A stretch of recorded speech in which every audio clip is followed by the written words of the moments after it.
दादा ना जाना तुला ये ना सेक्सी बाजाराला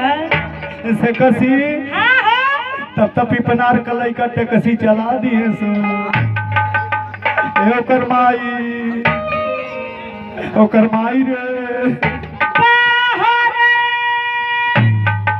इज्जत तो बढ़ गल भैया।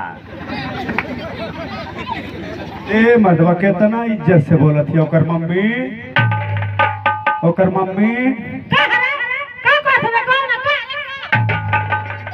काहे सार तोहर इतने इज्जत है कि तोहर मेहरारू तो के रे के बुलावत छ मौगरे बड़ा सार जना था कि कोनो सरवा चढ़ावत था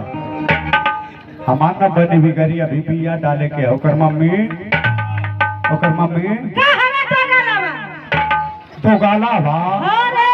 दो गाला बा